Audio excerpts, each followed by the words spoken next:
ክብር ሁሉ ለጌታ ለኢየሱስ ክርስቶስ ይሁን። እንደምን ሰነበታችሁ የተወደዳችሁ ቅዱሳን? ሰላም ለእናንተ ይሁን። የጌታ ጸጋና ሰላም ይብዛላችሁ። እግዚአብሔር አምላኬን እጅግ አድርጌ አመሰግናለሁ። ክብር ሁሉ ለኢየሱስ ክርስቶስ ይሁን። ዛሬ ደግሞ ጌታ እድል ሰጠኝ። እንደገና ወደፊታችሁ የእግዚአብሔርን ቃል ይዤ መጥቻለሁ። ዛሬም የጀመርነውን ትምህርት እንቀጥላለን። እየተማርን ያለነው ትምህርት የእግዚአብሔር ግንበኞች የፈረሰውን ቅጥር አዳሾች በሚል በነህምያ ምዕራፍ 3 ላይ ተመርኩዘን ነህምያ ምዕራፍ 3 ላይ ያሉትን 10ሩን በሮችና ቅጥሮቹን ስለ ተሐድሶ እየተመለከትን ነው። እንግዲህ በጣም በስፋት በጥልቀት እየተማርን እዚህ ደርሰናል። አብዛኛውን በሮቹን ሁሉ ከነትርጉማቸው በስፋት በጥልቀት ተመልክተናል። ዛሬ የምንመለከተው እንግዲህ የጉድፍ መጣያውን በርና የምንጩንና የውሃውን በር እንመለከታለን። እንግዲህ የተወሰነ ወደ ኋላ ትንሽ ለመከለስ ብሞክር የበጉን በር ተመልክተናል። የበጉ በር መስቀሉን የሚያሳይ ነው።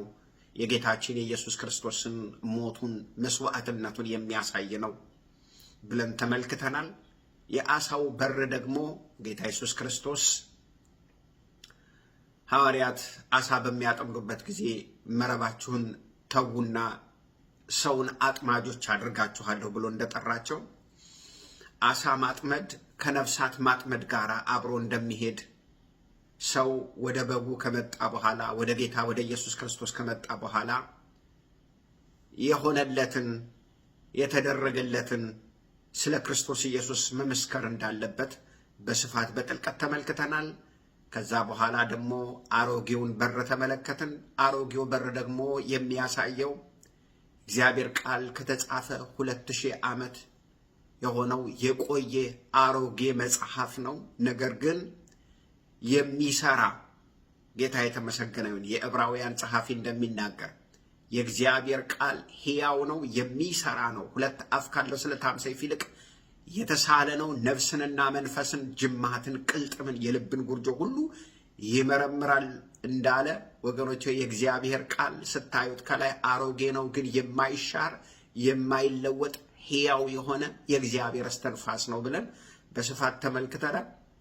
የተወለድነውም ሕያው ከሆነው ከእግዚአብሔር ቃል እንደሆነ የምናድገውም በእግዚአብሔር ቃል እንደሆነ አንደኛ ጴጥሮስ ምዕራፍ 2 ቁጥር 1 እንግዲህ ክፋትን ሁሉ፣ አመፅን ሁሉ፣ ተንኮልን ሁሉ፣ ግብዝነትን አስወግዳችሁ አዲስ እንደተወለደ ሕፃን ለማደግ እንድትችሉ የቃሉን ወተት ተመኙ ብሎ ሐዋርያው ጴጥሮስ እንደተናገረ በደንብ በስፋት በጥልቀት አይተናል። ወደኋላ ሄዳችሁ ብትመለከቱት ታገኙታላችሁ። ከዚያ የተመለከትነው የሸለቆውን በር ነው። የሸለቆ በር እንግዲህ በስፋት ሸለቆ ማለት ዝቅ ያለ ማለት ነው። የትህትናን ሕይወት ማሳየት እንዳለብን በስፋት በጥልቀት ተመልክተናል። ሌሎቹንም በሮች በስፋት በጥልቀትም ባይሆን ከነትርጉማቸው እንደገና ከሕይወታችን ጋር እያዛመድኩኝ በደንብ አድርጌ ያስቀምጨዋለሁ። ዛሬ እንግዲህ የምንመለከተው የጉድፍ መጣያውን በርና የምንጩንና የውሃውን በር እንመለከታለን። ነህምያ ምዕራፍ 3 ቁጥር 14 ላይ ስለ ጉድፍ መጣያው በር እናነብና እንጸልያለን። ነህምያ ምዕራፍ 3 ቁጥር 14 የቤት ሐካራሚም ግዛት አለቃ የሪካብ ልጅ መልክያ የጉድፍ መጣያውን በር አደሰ፣ ሰራውም፣ ሳንቃዎቹን አቆመ፣ ቁልፎቹንና መወርወሪያዎቹንም አደረገ ይላል። አንድን በር ሙሉውን ሰራው ማለት ነው። ሳንቃውን፣ መወርወሪያውን፣ ፍሬሙን፣ ሁሉን ነገር በደንብ ዲዛይን አድርጎ በደንብ ሰራው ይላል። ማን ነው ይሄ? መልክያ ነው። የቤት ሐካራምም ግዛት አለቃ ነው ማለት ነው። ከንቲባ ነው ማለት ነው። የዛ አካባቢ መሪ ነው ማለት ነው። እንጸልያለን። ቅዱስ አባት ሆይ እናመሰግንሃለን። ክብር ለአንተ ይሁን ጌታ ሆይ። ዛሬ ደግሞ እንደገና እድል ሰጥተህናል። ቃልህን አስተምረን፣ ቃልህን አብራልን። ከሁሉ የማንሰው ልጅህን በጌታ በኢየሱስ ስም እርዳኝ። አመሰግንሃለሁ። ክፉ ሁሉ የታሰረ ይሁን በኢየሱስ ክርስቶስ ስም አሜን። እንግዲህ በዚህ ቦታ ላይ እንዳነበብኩላችሁ የጉድፍ መጣያውን በር እንግሊዘኛው ዘደንግ ጌት ይሉታልኝ። እንግዲህ አንዳንድ ትርጉሞች ደግሞ ዘሪፊውዝ ጌት ብለው ይጠሩታል። ምን ማለት ነው? አንዳንድ የማይፈለጉ ቆሻሻ ነገሮች የሚጣሉበት ጉድፍ ይሁን ቆሻሻ፣ ፋንድያ ብትሉ፣ አዛባ ብትሉ፣ አመድ ብትሉ፣ የቤትና የውጭ ቆሻሻ፣ የሰውም የእንስሳዎችም ቆሻሻ ወገኖች፣ ወንጀለኛም አጥፍቶ ሲገደል ቀባሪ ስለሌለው ሄዶ እዛ የጉድፍ መጣያው ቦታ ላይ ነው የሚጣለው ማለት ነው። በፊት እንግዲህ የሰው ጉድፍ ድሮ ይጣል የነበረው በሆነ ባልዲ ይሞላና ልክ ሲሞላ ተሸክመው ወስደው ሩቅ ቦታ ነበር ይጥሉት የነበረው። ግን በጣም የሚገርማችሁ ልክ እንደዚህ ሆኖ በጣም የሚገርመው ነገር እስራኤላውያን በዛ ዘመን ቆሻሻን የማስወገድ መንገድ ነበራቸው። የሚገርማችሁ ደስ የሚለው ኢየሩሳሌም የቆሻሻ ማስወገጃ መንገድ ነበራት። ለአንዲት ከተማ ቆሻሻን የማስወገድ ስርዓት ከሌላት ጤናማ ልትሆን አትችልም። ቆሻሻን የማስወገድ ስርዓት ግን ሲኖራት ያቺ ከተማ ምን ትሆናለች? ጤናማ ትሆናለች። እያንዳንዳችን ቤቶች አለን። በቤታችን ውስጥ የምንጠቀማቸውን የሰዎችን እዳሪ በስነ ስርዓት ቤቱ ሲሰራ መሐንዲስ ምን ያደርጋል? የምንጠቀማቸውን እዳሪዎች በትቦ አድርጎ ከሆነ ጋራ እንዲገናኝ አድርጎ ነው ቤት ሲሰራ የሚሰራው። ኢየሩሳሌም የዛን ጊዜ የዛሬ 2000 ዓመት የሰውን እዳሪ የማስወገጃ መንገድ ነበራት። የሚገርማችሁ ነገር ከተማ ብቻ አይደለም፣ አንድ ግለሰብ ቆሻሻን የማስወገድ ሲስተም ከሌለው ምን ይሆናል? ጤናማ ሊሆን አይችልም። የዛሬ 2000 ዓመት ግን ኤፌሶን እንኳን ዘመናዊ የቆሻሻ ማስወገጃ መንገድ ነበራት። አይሁድ ሃይጂንን በመጠበቅ በጣም የታወቁ ነበሩ። ነገር ግን ሃይጂን ጠባቂዎች ያደረጋቸው ከራሳቸው ያመጡት ሳይሆን ከነሱ የመነጨ ሳይሆን ከእግዚአብሔር ነው። ምክንያቱም ሙሴ ብዙ የመንጻትን ስርዓት ሰጥቷቸዋል። አብዛኛውን 613 ህጋቸው አብዛኛውን የመተጣጠብ ስርዓት ነው። የመተጣጠብ ንጽህናን የመጠበቅ ነው። መጽሐፍ ቅዱስም ሲናገር እግዚአብሔር በሰፈር ውስጥ ስለሚያልፍ እዳሪህን ቆፍረህ ቅበር ይላል እግዚአብሔር ዘጸአት ላይ። ስለዚህ እስራኤላውያን ሃይጂንን ንጽህናን የተማሩት ከእግዚአብሔር ነው። ከዚህ የተነሳ ንጽህናን ይጠብቁ ነበር። ሚድል ኤጅ በሚባለው ዘመን ውስጥ ስታንዳርዳቸውን ከፍ ያለ ስለነበረ በአውሮፓም ከተበተኑ በኋላ ያንን ማንነታቸውን የጠበቁ ነበሩ። አውሮፓ ውስጥ ራስን የመጠበቅ የንጽህና ነገር አልነበረም። ቆሻሻቸውን እዳሪያቸውን በየቦታው ነበር ይጥሉ የነበረው።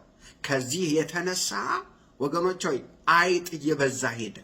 አይጥ እየበዛ ሲሄድ ደግሞ በጣም ብዙ ተስቦች መጣ። አይሁዶች ግን በአንድ ቦታ ጥቅጥቅ ብለው ጫካ ውስጥ ይኖራሉ። መቅሰፍት እንኳን አያገኛቸውም። ታዲያ አውሮፓውያን እንዴ እነዚህ ሰዎች ለምንድን ነው መቅሰፍት የማያገኛቸው ብለው ሊያመሰግኗቸው ሲገባ እንደውም ወረርሽኙን መቅሰፍቱን ያመጡብን እነሱ ናቸው ብሎ እስራኤላውያንን ያሳድዷቸው ነበር። ወገኖች ሆይ እስራኤላውያን ንጽህናቸውን በመጠበቅ በመተጣጠብ ረጅም ዘመን በመኖር በጣም የታወቁ ናቸው። ረጅም ዕድሜ። ለምን? አብዛኛው ህጋቸው የመተጣጠብ ንጽህና፣ አልጋቸውን ያጥባሉ፣ ግድግዳቸውን ያጥባሉ፣ ጫማቸውን በየቀኑ እያንዳንዱን ነገር እያጠቡ ንጽህናቸውን በመጠበቅ ከየት አመጡት? ከእግዚአብሔር ቃል ነው። ወገኖች አስቡት እስቲ። እግዚአብሔር በሰውነታችን ውስጥ የቆሻሻ ማስወገጃ ስርዓት ባያደርግ ኑሮ እኛኑ ራሱ አካላችንን መርዞ ምን ያደርግ ነበር? ይገልን ነበር። ብዙ ቶክሲክ አለ ሰውነታችን ውስጥ መጣራት ያለበት ወገኖች። ለምሳሌ ማንኛውም ወረርሽኝ በሽታን ለመዋጋት እግዚአብሔር በሰውነታችን ውስጥ ምን አድርጓል? መከላከያን አስቀምጧል። አንዳንድ ምግብ በልተን አንዳንድ ቶክሲክ ሲያጋጥመን ወገኖች ሆይ ጉበት እንዲያጣራልን አስቀመጠልን። በደማችን ውስጥ ያለውን ደግሞ አጣርቶ ሽንት የሚያደርግ ደግሞ ምን አደረገልን? ኩላሊት ደግሞ አስቀመጠልን። ዓይናችን በአቧራ ተይዞ እንዳይጠፋ እንባ አጥቦ ቆሻሻውን እንዲያጠራልን አደረገልን። ፈሳሹን ለማስወገድ ደግሞ ምን አደረገልን? ፍሳሽ እንዲያስወግድ ፊኛን ደግሞ አስቀመጠልን። ወገኖች የምንበላው ሁሉ ዝቃጭ ሁሉ እንዲወጣ የሚያደርግ ኮለን የተባለውን ትልቁን አንጀት ምን አደረገልን? አስቀመጠልን። ካርቦን ዳይኦክሳይድን ለማስወገድ ደግሞ ምን አደረገልን? ሳምባን አስቀመጠልን። የሚገርም ነው። ይሄ ባይኖር ኖሮ ምንም ይሁን ምንም ወገኖች ሆይ ሰውነታችን በራሱ ተመርዞ እንሞት ነበር። ሰውነታችን ራሱን በራሱ መርዞ ይገለን ነበር። ለከተማም ሆነ ለግለሰብ ጉድፍ ማስወገጃ በጣም አስፈላጊ ነው። ዝም ብሎ መብላት፣ ዝም ብሎ መጠጣት ብቻ ቢሆን ኖሮ ጉድፍን የማስወገድ ፕሮሰስ በአካላችን ውስጥ ባይኖር ኖሮ ራሱ የምንበላው መርዝ ሆኖ ወገኖች ይገለን ነበር ወገኖች። ነገር ግን እግዚአብሔር ቆሻሻን የማስወገድ ጉድፍን የማስወገድ ስርዓት በአካላችን ውስጥ አደረገ። የኢየሩሳሌምን ቆሻሻ ሁሉ ምን ያደርጉ ነበር? ያወጡ ነበር። ቆሻሻውን ያወጡና አንድ ቦታ ይከምራሉ። እንደውም ባለፈው እንደተመለከትነው ወስደው ምን ያደርጉታል? በሄኖም ሸለቆ ውስጥ ምን ያደርጉታል? ይደፉታል።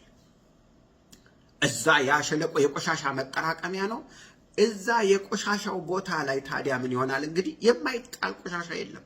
የሰውም ምዳሪ፣ የእንስሳም ምዳሪ፣ የቤት ጥራጊ፣ የውጭ ጥራጊ፣ እንደገና ሰውም ሲሞት ቀባሪ የሌለው ሄዶ እዛ ነው የሚጣለው። እንግዲህ አስቡት፣ ያ ሁሉ ቆሻሻ በሚከመርበት ጊዜ ዝንብ አለ፣ አይጥ አለ፣ በጣም ብዙ ነገር አለ።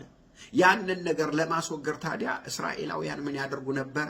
እሳት ያነዱ ነበር፣ እሳት ያቃጥሉ ነበር። ቆሻሻውን የሚበላ ማለት ነው። ትላትል እንዳይመጣ፣ ተስቦ እንዳይመጣ 24 ሰዓት እሳት ይነድበት ነበር። ይሄ ነበር ምን ሆኖ ነበር ይላል? ፈርሶ ነበር ይላል። ከመፍረሱ የተነሳ የቆሻሻ መጣያ ሆነ ማለት ነው። የጉድፍ መጣያ ሆነ ማለት ነው። ስለዚህ ልክ ቁጥር 14 እንዳነበብኩላችሁ ይሄ ቦታ ከመፍረሱ የተነሳ ምን ያደርጉበት ነበር? ቆሻሻ ከመጣላቸው የተነሳ ከተማይቱን ሁሉ ያሸታት ነበር ማለት ነው። በዚህ የተነሳ ምን ያደርጋሉ? እሳት ያነዱበታል፣ ቆሻሻውን ለማቃጠል ማለት ነው። የተለያየ ትላትል እንዳይመጣ ማለት ነው። በዚህ ቦታ ላይ ታዲያ ይሄ የሕዝብ አለቃ አንድ ሰው ብቻውን እንግዲህ ነህምያ 42 ግሩፕ ነው ያደራጀው። 42 ግሩፕ አደራጅቶ በ42 ግሩፕ ውስጥ በጣም ብዙ ሰው አለ በየስራቸው እና በ52 ቀን ነው ቅጥሩና በሩ ተሰርቶ ያለቀው። ይሄንን በር ግን ይሄን የጉድፍ መጣያ በር አንድ ሰው ብቻውን ነው የሰራው። አንድ ሰው ብቻውን። ተመልከቱ። የሕዝብ አለቃ ነው። አንዳንዶች ከንቲባ ነው ይላሉ። መልክያ ይባላል። ይሄ መልክያ የጉድፍ መጣያውን በር ብቻውን ሰራው ይላል። የቤት ሀካራም ግዛት አለቃ ይላል። ቤት ሀካራም የምትባል ክልል ለምሳሌ እንደ ደብረ ዘይት እንደማለት ነው። እንደ ናዝሬት ወይንም እንደ ሞጆ ወይንም አንድ አካባቢ የሆነች ክልል አስተዳዳሪ ነው። ብቻውን ምን አደረገው? ወገኖች የጉድፍ መጣያን ማን ይፈልጋል? ቆሻሻን ማን ይፈልጋል? ይሄ ብቻውን ግን መጣና የቤት ሀካራም አለቃ የሪካብ ልጅ መልክያ የጉድፍ መጣያውን በር አደሰው፣ ሰራው፣ ሳንቃዎቹንም አቆመ፣ ቁልፎቹን መወርወሪያዎቹን አደረገ። ይህንን የሸለቆውን በር ወይንም የጉድፍ መጣያውን በር ለማደስ የመጣ ሰው አልነበረም ወገኖች፣ ብቻውን ሰራው። እግዚአብሔር አምላክ ይባርከው። የጉድፍ መጣያውን በር አደሰ ይላል ወገኖች። ታዲያ ምንድነው ከኛ ጋር ትርጉሙ ወገኖች? ከሰው ጋር ትርጉሙ ምንድነው በምንልበት ጊዜ ወደ ህይወታችን ስናመጣው መጽዳትና ንጽህና የክርስትና መሰረት ነው ወገኖች። ሆይ ትቀደሱ ዘንድ ፈልጉ፣ ያለ ቅድስና እግዚአብሔርን ማየት አይቻልም ነው የሚለው መጽሐፍ ቅዱስ። አንዳንድ ክርስቲያን የንጽህና መንገዶችን ማወቅ ያስፈልጋል። ክርስቲያኖች ይሄንን የእግዚአብሔርን ቃል ልናውቅ ያስፈልጋል ወገኖች። ምክንያቱም ክርስቲያን በክርስቶስ ኢየሱስ አምኖ ከዳነ በኋላ ክርስቶስ ኢየሱስ እኔ ቅዱስ እንደሆንኩ በኑሯችሁ ሁሉ ቅዱሳን ሁኑ ተብሎ እንደተጻፈ ወገኖች ሆይ የእግዚአብሔርም ቃል ሲናገር ሁለተኛ ቆሮንቶስ ምዕራፍ 7 ቁጥር 1 ላይ ምን ይላል? እንግዲህ ወንድሞቼ ሆይ የዚህ ተስፋ ቃል ካለን በእግዚአብሔር ፍርሃት ቅድስናን ፍጹም እያደረግን ስጋንና መንፈስን ከሚያረክስ ሁሉ ራሳችንን እናንጻ ይላል። ስጋንና መንፈስን አንደኛ ተሰሎንቄ ምዕራፍ 5 ቁጥር 23 ሲናገር ምን ይላል? ጌታችን ኢየሱስ ክርስቶስ በሚመጣበት ጊዜ ነፍሳችሁ፣ መንፈሳችሁ፣ ስጋችሁ ፈጽመው የተቀደሱ ይሆኑ ይላል። መቀደስ አስፈላጊ ነው ወገኖች ሆይ። አንደኛ ተሰሎንቄ ምዕራፍ 4 ቁጥር 3 የእግዚአብሔር ፈቃድ እርሱም መቀደሳችሁ ነው ይላል። ጌታ የተመሰገነ። የዳነ አማኝ በቅድስና ነው የሚኖረው፣ በኃጢአት አይኖርም። ሊደክም ይችላል፣ ሊዝል ይችላል፣ ሊያቅተው ይችላል። ነገር ግን ወገኖች ሆይ በኃጢአት እንጆይ እያደረገ አይኖርም። ምን ያደርጋል? በክርስቶስ ኢየሱስ ደም እየታጠበ ይኖራል። ሮሜ ምዕራፍ 8 ቁጥር 29 ሲናገር ምን ይላል? ልጁ በብዙ ወንድሞች መካከል በኩር ይሆን ዘንድ አስቀድሞ ያወቃቸውን የልጁን መልክ እንዲመስሉ አስቀድሞ ደግሞ ወስኗል ይላል። ጌታ የተመሰገነው። እግዚአብሔር ክርስቲያንን በሙሉ እንዲመስሉ የፈለገው የልጁን መልክ እንዲመስሉ ነው። ጌታ የተመሰገነው። ለምን? ክርስትና ክርስቶስ ነው።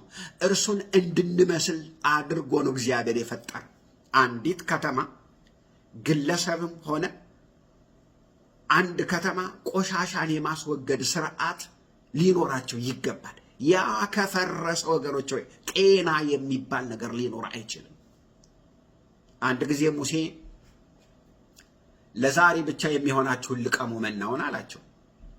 እነሱ ግን ምን አደረጉ ይላልኝ? ለሚቀጥለውን ቀን አብረው ለቀሙ ይላል።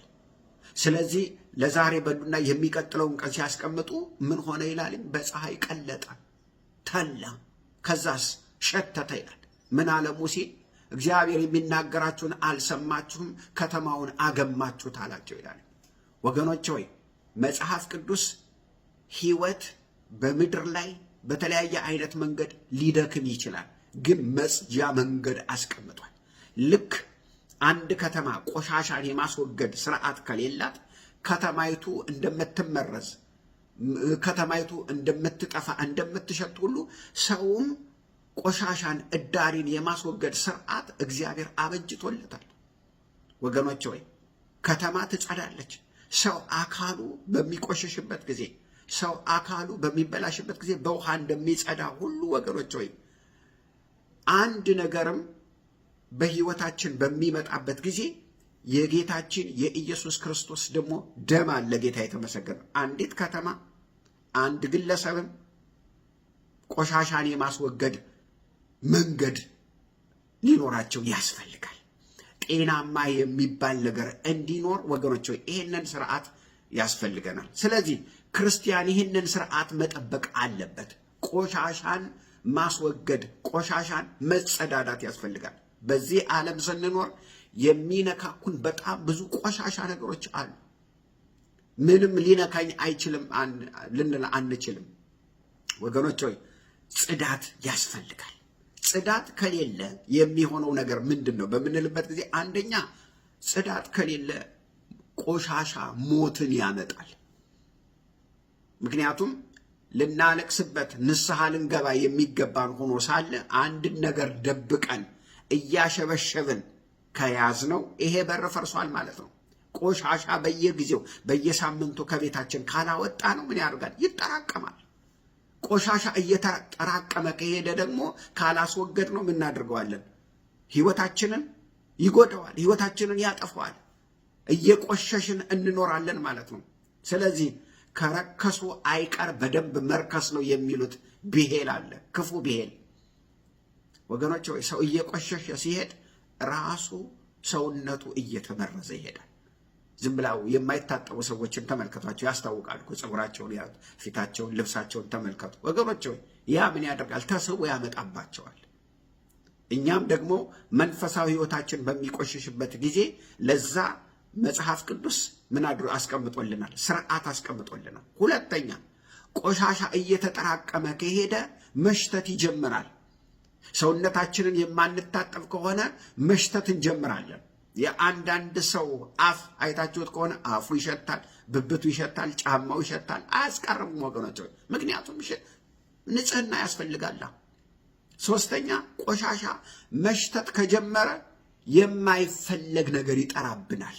ዝንብ ይጠራል፣ ትንኝ፣ ትል ይጠራል። ወገኖች ኃጢአት ሰውነታችንን ሲያቆሽሸው ልክ እንደዚህ ሆነው ወገኖች ብዙ ጊዜ ሰባኪዎች ወይንም አስተማሪዎች ሲናገሩ ትሰማላችሁ። ብዔልዜቡል ማለት የአጋንንት አለቃ ነው ብለው ይተረጉሙታል። ነገር ግን የዕብራይስጡ ቃል ብዔልዜቡል የሚለውን የዝንብ አለቃ ይሉታል። የዝንብ አለቃ፣ ምክንያቱም አጋንንት እንደ ዝንብ ናቸው። ዝንብ ቆሻሻ ይወዳል። ለዚህ ነው አንዳንድ ወገኖች ሆይ አንዳንድ ሰዎች በአጋንንት ሲጠቁ የት አገኘሃት ተብለው በሚጠየቁበት ጊዜ አጋንንቱ ሲጠየቅ አተላ ጋር፣ ቆሻሻ ጋር፣ አመድ ጋር ይላል። አጋንንት ልክስክስ ነው፣ በየቆሻሻው ቦታ ይገኛል። ዛሬም የህይወትን ቆሻሻ ደብቃችሁ ካስቀመጣችሁ በንስሐ ካላስወገዳችሁት በስተቀር ንብረቱን ፍለጋ አጋንንት ይመጣል። ሰይጣን ቆሻሻ ነው፣ ፋንድያ እርኩስ ነገር ይወዳል። ዛሬም በቤተ ክርስቲያን የተጠላ የተጠራቀመ ወገኖች ሆይ የተቀመጠ መሽተት የጀመረ ነገር ካለ ልናስወግድ ያስፈልጋል። ማስወገድ አስፈላጊ ነገር ነው። ጌታ የተመሰገነ ይሁን። ዛሬም በቤተ ክርስቲያን ይሄንን እየተጠራቀመ ያለ ቀስ እያለ ያለ ነገር ቆሻሻ ወገኖች ሆይ የኃጢአት ቆሻሻ በክርስቶስ ኢየሱስ ደም ልናስወግደው ያስፈልጋል። ኢየሩሳሌም ለሌሎች ከተማ ሞዴል ነበረች። ቆሻሻን ሁሉ ያወጡ ነበር፣ ያስወግዱ ነበር። እኛም እንደ ግለሰብ ወገኖች ሆይ በህይወታችን ውስጥ የመጡ ቆሻሻዎችን ልናስወግድ ያስፈልጋል። በጥንቷ ቤተ ክርስቲያን ቆሻሻ የሆነ ነገር ነበረ፣ ግን በየዕለቱ ምን ያደርጉ ነበር? ያስወግዱ ነበር፣ ያጸዱ ነበር። ሐዋርያ ነው እንትና ነው ምናምን ብለው ወገኖች ቆሻሻን አይደብቁም ነበር። ለምሳሌ ገላትያ ምዕራፍ 2 ላይ ሐዋርያ ጳውሎስ ከኋላ ነው የመጣው። የበጉን ሐዋርያ ዋናውን ሐዋርያ ጴጥሮስን አንተ ግብዝ ብሎ ፊት ለፊት በሰው ፊት ገሰጸ። አይሁድ ሲመጡ ከአይሁድ ለመሸሽ ከአሕዛብ ጋር ሲበላ ነበር። እንደገና አይሁድ ሲመጡ እንዳልበላውን ወደኋላ ሲያፈገፍግ አየውና ምን አለው? አንተ ግብዝ ብሎ ገሰጸው ይላል ወገኖች። እንዲህ በማድረግ ሞት ይገባሃል ብሎ ገሰጸው ይላል ወገኖች። ታዲያ እንዴት አንተ ከኋላ የመጣ አይን አወጣ? ምን ለማለት ፈልገህ ነው ምናምን አለ ጴጥሮስ። አላለም። ወንድማችን ጴጥሮስ እግዚአብሔር የገለጠለት ነገር የሚገርም ብሎ ነው የጻፈለት። እንደው ወገኖች ሆይ ፊልጵስዩስ ምዕራፍ 4 ቤተ ክርስቲያንን የሚያውኩ ሁለት እህቶች ነበሩ። ቤተ ክርስቲያንን የሚረብሹ ቤተ ክርስቲያንን የሚያውኩ ነበሩ። ስለዚህ ሲገስጿቸው እንዴት እኛን ትገስጹናላችሁ ምናምን ብለው ከቸርች አልቀሩም። አንዳንድ ጊዜ እነንትና ከቸርች ለምንድን ነው የቀሩት? ለምንድን ነው የጠፉት ሲባል ከእንትና ጋር እኳ ተጣልተው ነው ይላሉ። ወገኖች ይሄ በጣም ትልቅ ቆሻሻ ነገር ነው። ዘለዓለሙን ከጊዜያዊ ነገር ጋር ማነካካት ይሄ በጣም ቆሻሻ ነገር ነው ወገኖች። ቆሻሻ እኮ ቆሻሻ ነው ወገኖች። መጣል አለብን፣ መርሳት አለብን፣ መቅበር አለብን። አንዳንድ ቆሻሻን ፋንድያን ተሸክመው የሚኖሩ ክርስቲያኖች አሉ። ምን ማለት ነው? ጥላቻ፣ ክፋት፣ ቂም፣ መራርነት ተው ቢባሉ እንኳን ለመተው ፈቃደኛ አይደሉም። እነዚህ ሰዎች ጆሮ ከሰጣችኋቸው የሚያወሩት ስለ ፋንድያ ነው፣ ስለ ቆሻሻ ነው የሚያወሩት። በስልክም ሆነ በሌላ የሚያሰራጩት ፋንድያ ነው፣ ቆሻሻ ነው፣ ጥላቻን፣ መለያየትን ነው። በጣም ያሳዝናል። ብዙ ሰዎች መፈወስ እንኳን አይፈልጉም። ለምን? አይወዱማ። ካሉበት ነገር መውጣት አይፈልጉም። በዛ ነገር ውስጥ መታመም ነው የሚመርጡት። አረ ጥላቻህን ተው፣ አረ ከወንድም ጋር ተጣረቅ። በፍጹም በቃ አንዳንዶች ለሱ ይቅር ከምል ሲኦል ለምን አልገባም ሁሉ ይላሉ። ትገባላችሁ። ይሄ ቆሻሻ ነው፣ ፋንድያ ነው ወገኖች። ለኃጢአታችን ምክንያት ልንሰጠው አይገባም። አንዳንድ ፋንድያ ያወጡና አንድ ላይ አድርገው በጋራ የፋንድያ ሐውልት ያቆማሉ። ከዛ ፋንድያው መካከል ላይ አድርገው ከዛ ምን ያደርጋሉ? ህብረት ያደርጋሉ፣ አንድነት ያደርጋሉ።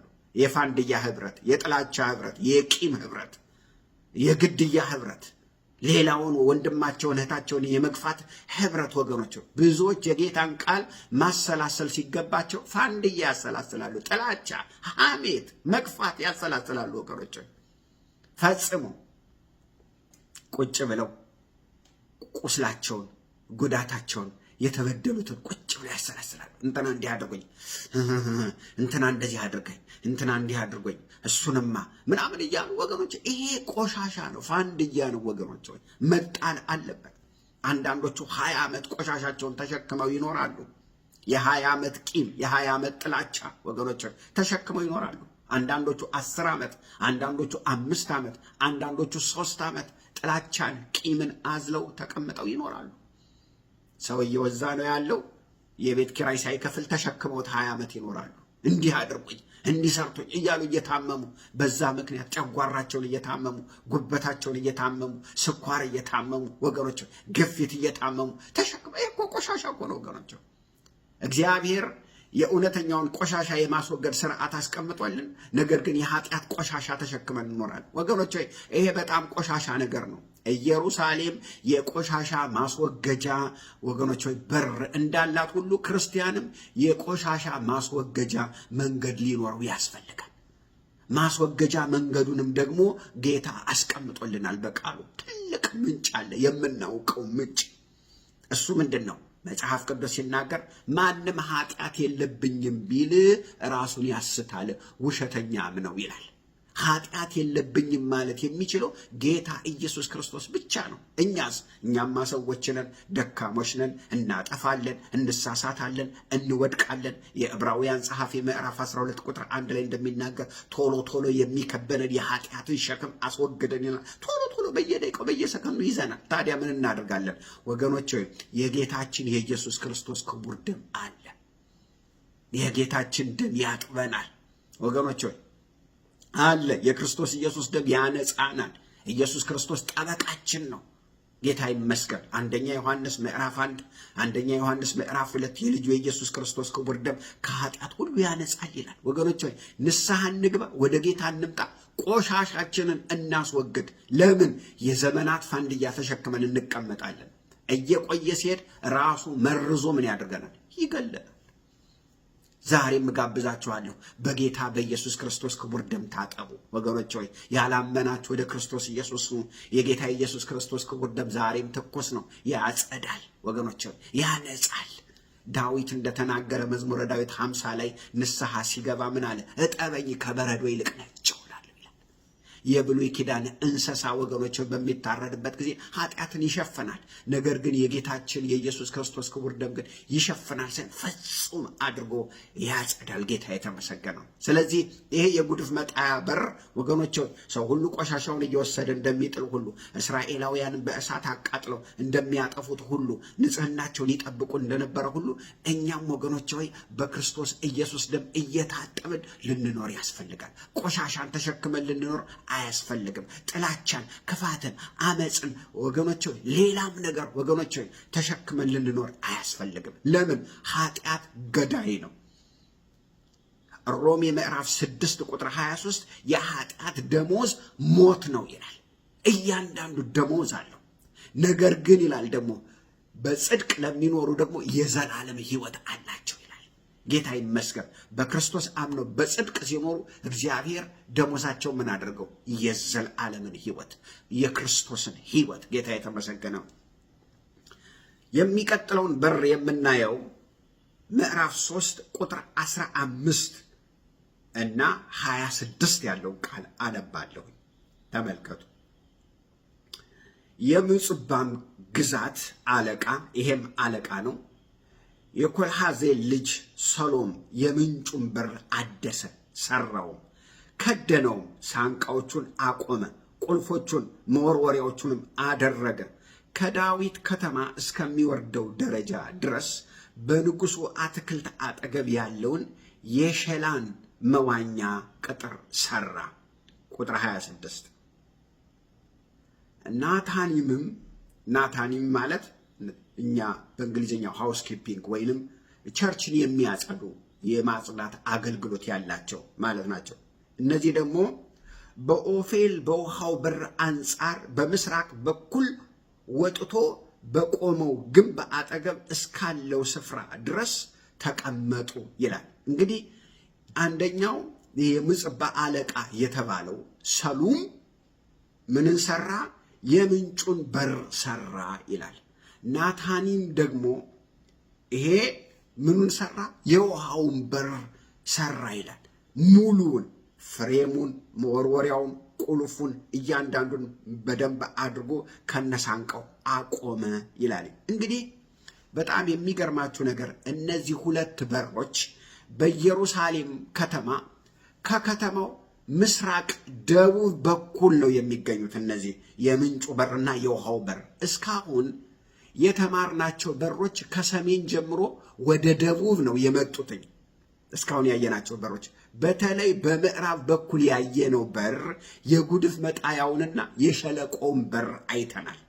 የምንጩ በር የሚገኘው ግን በከተማው በምስራቅ ደቡብ በኩል ሲሆን የቄድሮንን ሸለቆ ተከትላችሁ በምትሄዱበት ጊዜ በጣም የሚገርም ነገር እዛ ላይ ታገኛላችሁ። የቄድሮንን ሸለቆ ይሄ ባለፈው ተመልክተናል።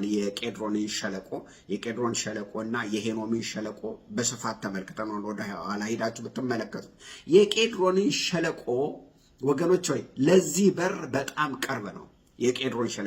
የቄድሮን ሸለቆና የሄኖም ሸለቆ በመጽሐፍ ቅዱስ በጣም በስፋት የተገለጠ ነው። በነ ዳዊት ዘመን በጌታ በኢየሱስ ክርስቶስ ዘመን ሁለቱ ሸለቆች በጣም የታወቁ ናቸው። ታዲያ ይሄንን የቄድሮንን ሸለቆ ወገኖች ሆይ ለዚህ በር ለዚህ ለምንጩ በር በጣም ቅርብ ነው። በዚህ ምንጭ በር ደግሞ ስትገቡ በከተማ ውስጥ የታወቀ የነገስታቶች መዋኛ አለ ይላል። አሁን ባነበብኩላችሁ መዋኛ ይሉታል እንጂ የመዋኛ ስፍራ አይደለም፣ የነገስታቱ መቃብር ነው የሚሉት አብዛኞቹ ሲናገሩ። በጥንት ጊዜ በጣም የታወቀ ስፍራ ነው። ጌታም በነበረ ጊዜ በዚህ በር ስትገቡ፣ በዚህ በምንጩ በር ስትገቡ የምታገኙት የሴሊሆምን መጥመቂያ ነው። ዮሐንስ ወንጌል ምዕራፍ 9 ላይ ጌታ ኢየሱስ ክርስቶስ ያንን አይነ ስውሩን ጭቃ በደንብ እንደዚህ አደረገ ሰራና፣ ምክንያቱም አይኑ የፈሰሰ ስለነበረ ጭቃ በደንብ ሰራና ክሬት አደረገና አይኑን አስቀመጠለት። ከዛ ሂድ ሴሊሆም ታጠብ አለው። ሄዶ የሴሊሆም መጥመቂያ ላይ ታጥቦ ሲመጣ አይኑ እየበራ መጣ ማለት ነው። ሰውየው የሄደው ታጥቦ እንዲመጣ ነው። ታዲያ ታጥቦ ሲመጣ ምን ሆነ? አይኑ በራ ይላል። ስለዚህ በዚህ በር ስትገቡ የምታገኙት የሴሊሆምን መጥመቂያ ነው። በውሃው በር ማለት በምንጩ በር ስትገቡ የምታገኙት የሴሊሆምን መጥመቂያ ታገኛላችሁ። እንግዲህ በጣም የሚገርማችሁ ነገር አብዛኛው 9 በሮች ፈርሰዋል። ነገር ግን እንደዚህ በር እንደዚህ እንደ ምንጩ በር የፈረሰ ወገኖች ሆይ በጣም ግንቡ የተደረመሰ ማለፍ እስከማይቻል ድረስ በጣም ሆኖ የተጎዳው ይሄ የምንጩ በር ነው ወገኖች ሆይ። በጣም ፍርስራሽ ነበረ። በጣም ወድቆ ነበረ። ለማለፍ እንኳን የማይቻል ነበረ። ነህምያ መጀመሪያ ከሱሳ ግንብ መጥቶ ኢየሩሳሌምን በሚጎበኝበት ጊዜ፣ ቅጥሩን በሚጎበኝበት ጊዜ፣ እንደገና በሮቹ እንዴት እንደፈረሱ በሚጎበኝበት ጊዜ፣ አሁን እንግዲህ መጀመሪያ ከመስራት በፊት በደንብ ትጎበኛላችሁ፣ የሚነሳውን ታነሳላችሁ። ወደ ምንጩ በር ሲመጣ አህያዋ ማለፍ አልቻለችም። በትንሽዬው ውርንጫ ነበር እየጎበኘ የነበረው። አህያዋ ማለፍ አልቻለችም። ላንብብላችሁ። ነህምያ ምዕራፍ 2 ቁጥር 13 እስከ 15 ያለውን ላንብብላችሁ። ተመልከቱ።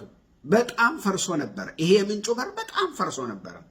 በሸለቆ በር መጣሁ፣ ወደ ዘንዶውም ምንጭና ወደ ጉድፍ መጣያው በር ሄድኩ። የፈረሰውንም የኢየሩሳሌምን ቅጥር በእሳት የተቃጠለውን በሮቹን ተመለከትኩ። ወደ ምንጩ በር ወደ ንጉሡ መዋኛ አለፍኩ። ተቀምጬበት የነበረው እንስሳ የሚያልፍበት ስፍራ አልነበረው። በቃ በጣም ተዘግቶ ነበር። ማለፍ አልቻለም ነበረ። በኃይል የተጎዳ ነበር ወገኖች። ፍርስራሹ ክምር ስለነበረ ነህምያ ማለፍ አልቻለም። እንግዲህ ኢየሩሳሌም የተገነባችው በጣም በትልልቅ ድንጋይ ነው ወገኖች። በአንድ ሰው የሚቻል አይደለም። ያንን የሚያክል ድንጋይ ሲፈራረስ መንገዱን ዘጋው ማለት ነው። የሚገርመው 10 በሮች ተሰርተው ሲያልቁ የተሰራው በትልልቅ ድንጋይ ነው፣ በትልልቅ። ስለዚህ ሲፈርስ ግድም ነው የሚለው፣ መንገድ ይዘጋል ማለት ነው። ያንን ለማንሳት ብዙ አቅም ያስፈልጋል። በአንድ ሰው የሚቻል አይደለም። ነገር ግን ያንን ሁሉ ምን አደረጉ? ሰሩ ይላል። የሚገርማችሁ 10 በሮች ሰርተው ካለቁ በኋላ ካህናት ተነሱና መለከት እየነፉ ከምንጩ በር ወደ ውሃው በር እየዘመሩ መለከት እየነፉ ጌታን እያመለኩ ከምንጩ በር ወደ ውሃው በር ሄዱ ይላል።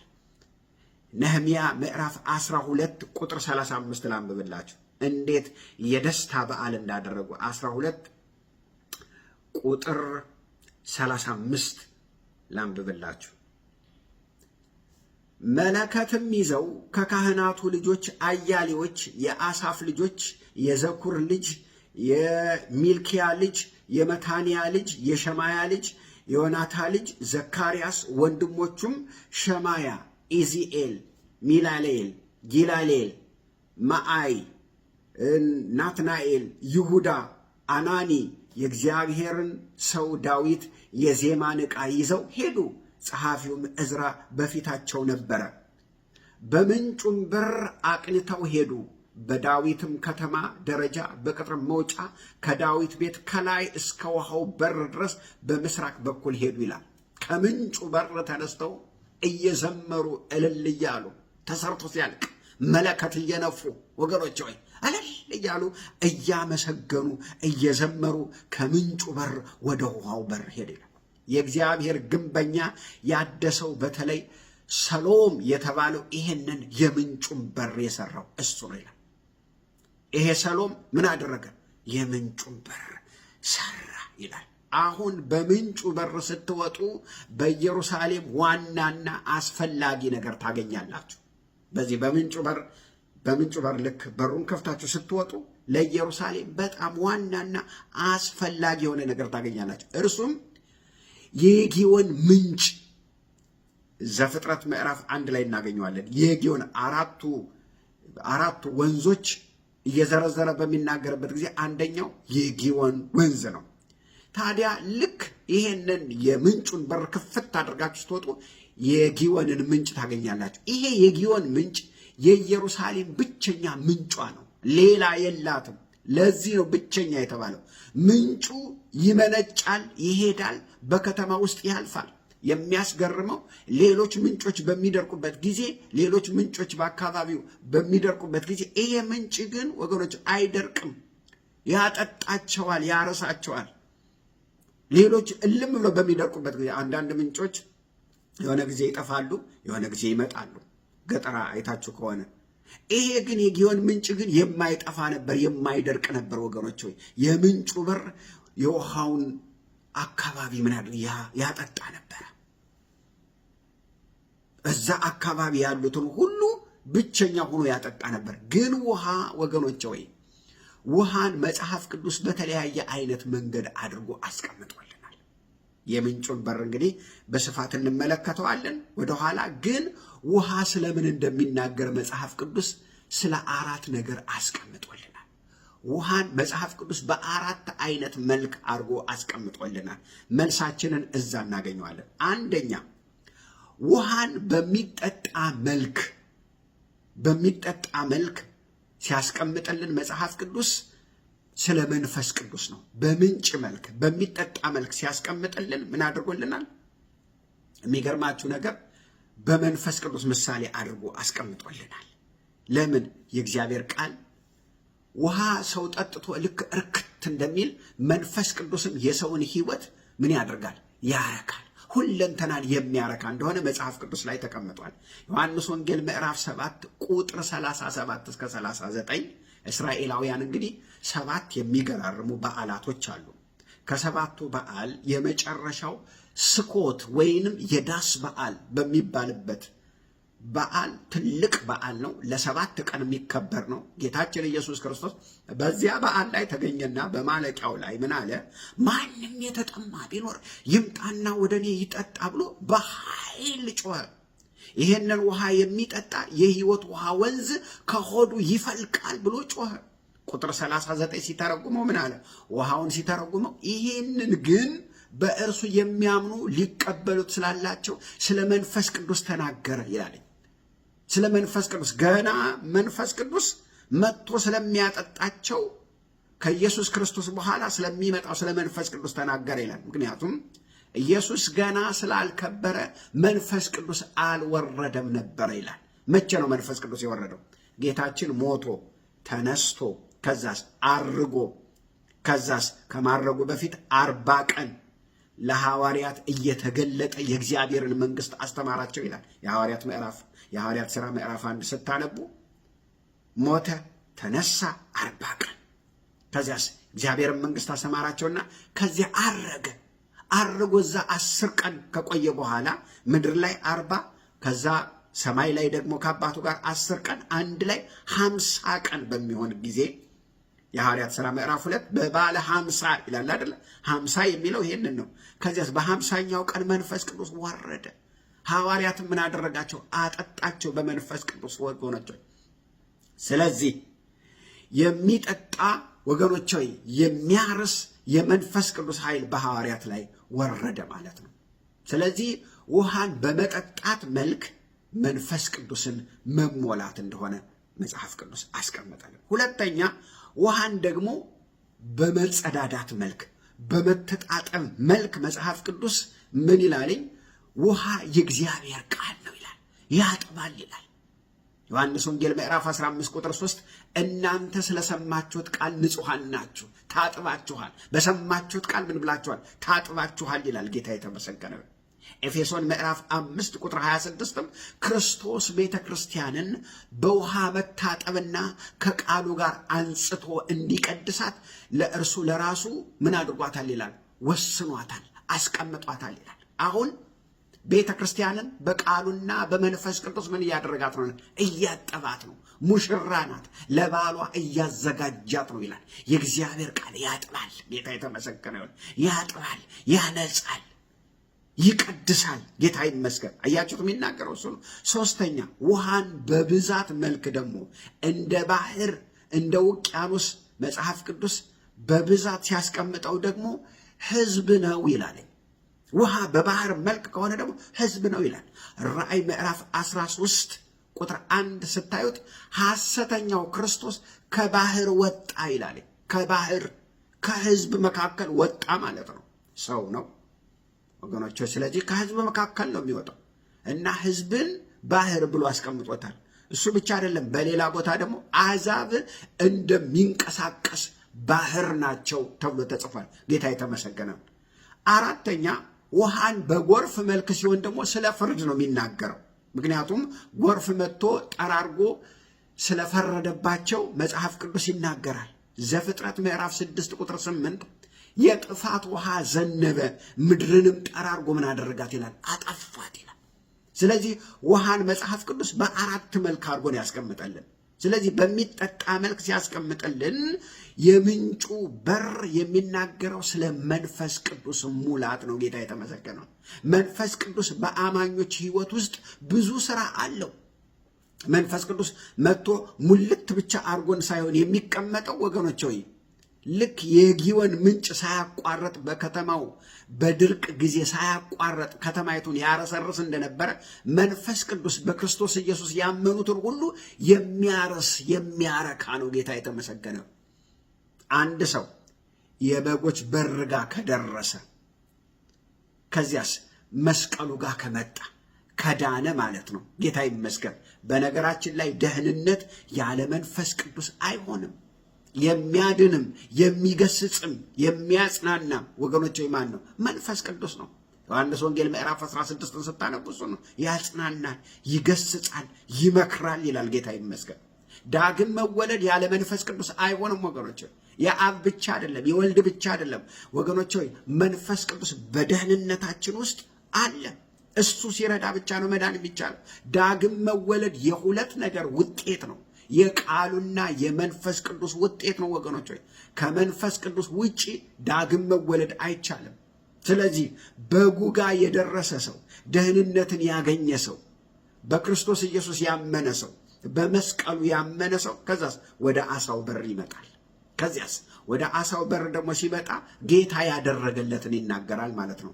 አሳ ማጥመዱን ተውና አሁን ሰው ታጠምዳላችሁ አይደል ያለ። ከዛስ ይመጣና ላገኘው ሁሉ ክርስቶስ ያደረገለትን ይናገራል። እኔን ምሰል እባክህ፣ እኔን ከድቅድቅ ጨለማ ወደሚደነቅ ብርሃን አውጥቶኛል እያለ ይናገራል። ለሰዎች እንዲመሰክር ጉልበት የሚሆን አቅም የሚሆን ማን ነው? ጌታ መንፈስ ቅዱስ ነው። ያዳንህ መንፈስ ቅዱስ ነው። ለሰዎች ምስክርነትን እንድትሰጥ የሚያደርግ ማን ነው? መንፈስ ቅዱስ ነው። የሰውን ሕይወት የሚነካ ነው በምስክርነታችን መንፈስ ቅዱስ።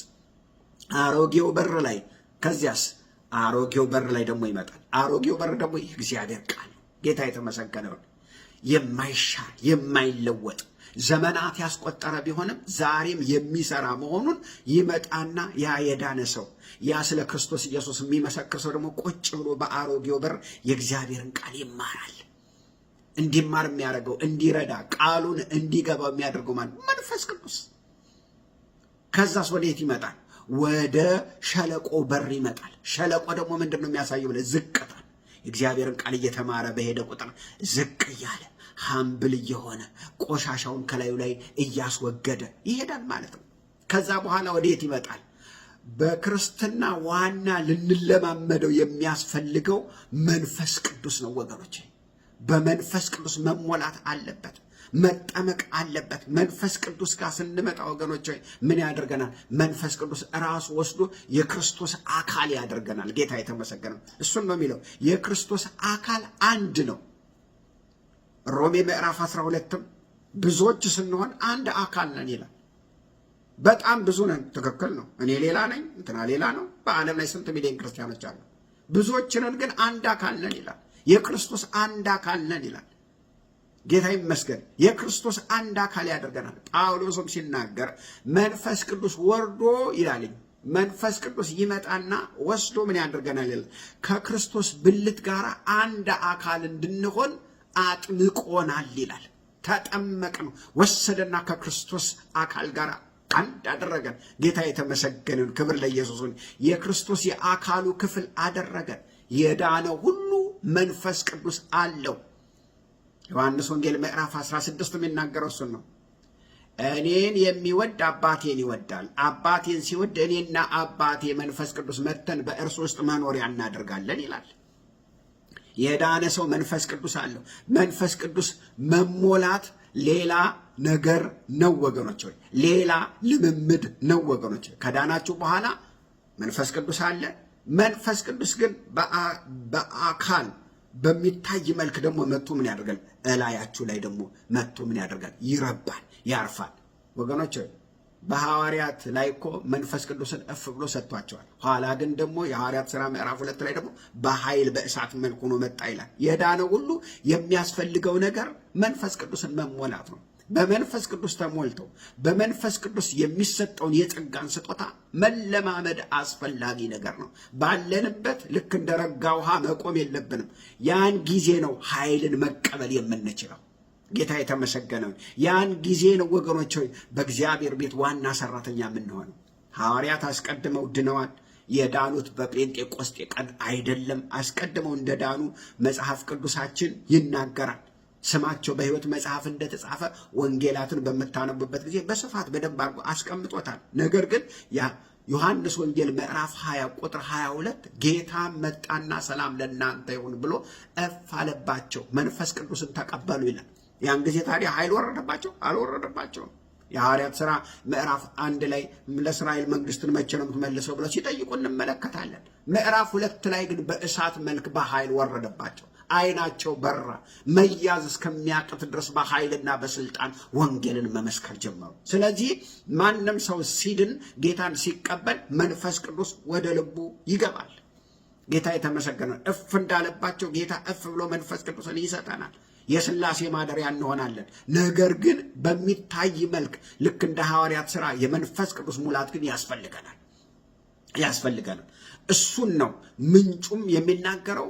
እንደገና ደግሞ የውሃውን በር የሚናገረው እሱን ነው። ስለ መንፈስ ቅዱስ ሙላት ነው። በሚቀጥለው ጊዜ በደንብ አድርጌ አብራራላችኋለሁ። እግዚአብሔር አምላክ የተመሰገነ ይሁን። ክብር ለኢየሱስ ይሁን።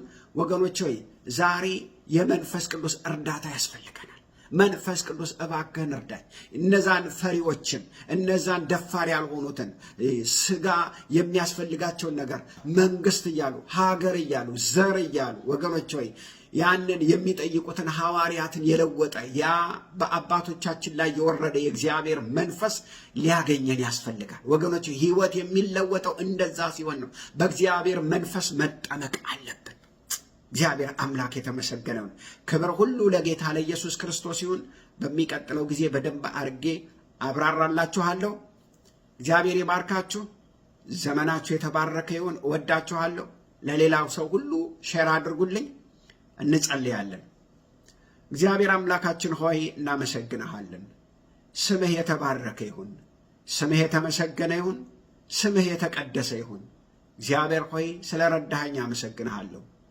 እግዚአብሔር ሆይ የሚሰሙ ሁሉ በኢየሱስ ክርስቶስ ስም ቃልህ ያድሳቸው፣ ቃልህ ይለውጣቸው።